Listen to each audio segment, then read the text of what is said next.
Bacaan Injil, Yohanes 19, 25-34 Senin, 6 Juni 2022. Ibu, inilah anakmu, inilah Injil suci menurut Yohanes.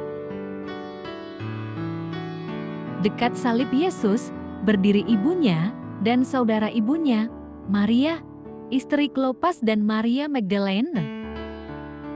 Ketika Yesus melihat ibunya dan murid yang dikasihinya di sampingnya, berkatalah ia kepada ibunya, "Ibu, inilah anakmu."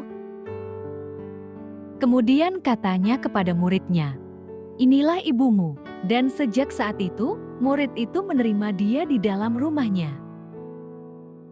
Sesudah itu, karena Yesus tahu bahwa segala sesuatu telah selesai, berkatalah ia, supaya genaplah yang ada tertulis dalam kitab suci, "Aku haus." Di situ ada suatu bekas penuh anggur asam. Maka mereka mencucukkan bunga karang yang telah dicelupkan dalam anggur asam pada sebatang hisop, lalu mengunjukkannya ke mulut Yesus.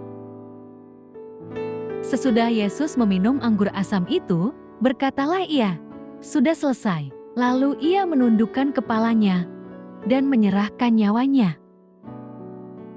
Karena hari itu hari persiapan, dan supaya pada hari Sabat, mayat-mayat itu tidak tinggal tergantung pada kayu salib, sebab Sabat itu adalah hari yang besar, maka datanglah orang-orang Yahudi kepada Pilatus dan meminta kepadanya, supaya kaki orang-orang itu dipatahkan, dan mayat-mayatnya diturunkan. Maka datanglah prajurit-prajurit, lalu mematahkan kaki orang yang pertama, dan kaki orang yang lain yang disalibkan bersama-sama dengan Yesus. Tetapi ketika mereka sampai kepada Yesus dan melihat bahwa ia telah mati, mereka tidak mematahkan kakinya. Tetapi seorang dari antara prajurit itu menikam lambungnya dengan tombak dan segera mengalir keluar darah dan air.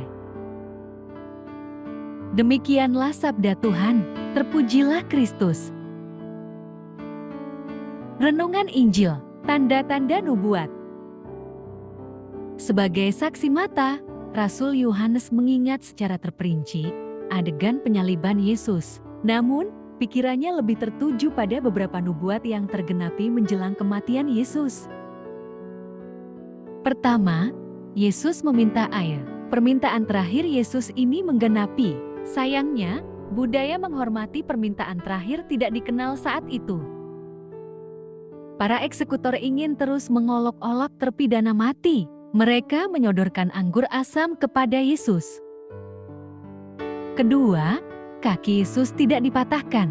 Penyaliban bertujuan untuk membunuh secara pelan-pelan. Namun, dalam kondisi khusus, kematian dipercepat dengan mematahkan kaki terpidana. Mereka mematahkan kaki dua orang yang lain, tetapi Yesus tidak. Ketiga, darah dan air mengucur dari sisi tubuh Yesus yang ditombak. Studi medis modern mengatakan hal itu disebabkan adanya pengumpulan cairan efusi di sekitar jantung dan paru-paru. Di sini Rasul Yohanes mau menunjukkan bahwa kematian Yesus menggenapi nubuat di dalam Zakaria 12:10.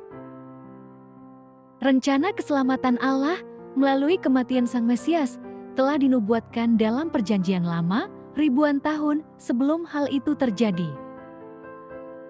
Allah itu setia. Ia pasti menggenapi rencana keselamatannya. Kita dapat meyakini bahwa segala nubuat di dalam Alkitab pasti terjadi. Janji Allah selalu ya dan amin. Masih banyak nubuat lain yang akan tergenapi, yaitu janji-janji terkait kedatangan Kristus yang kedua. Kristus yang telah mati dan bangkit akan datang kembali untuk membawa gereja yang telah ditebus dengan darahnya. Pada saat itu, dunia hanya bisa tertegun memandang kepada Dia yang telah mereka tikam.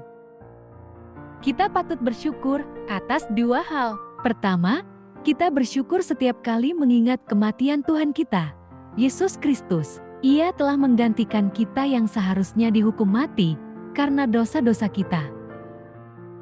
Kedua, kita mengucap syukur karena Allah menyediakan banyak nubuat di dalam Alkitab, sehingga kita dapat mengantisipasi kebangkitan di masa depan. Marilah berdoa. Allah Bapa sumber pengharapan, Engkau telah mengikat perjanjian dengan semua orang melalui Yesus yang terurapi. Semoga kami selalu berpegang teguh pada Dia dan berkembang menjadi umat yang patuh setia dengan pengantaraan Yesus Kristus, Putramu, Tuhan kami, yang bersama Dikau dalam persatuan Roh Kudus, hidup dan berkuasa, Allah, sepanjang segala masa. Amin. Dalam nama Bapa, Putra, dan Roh Kudus. Amin.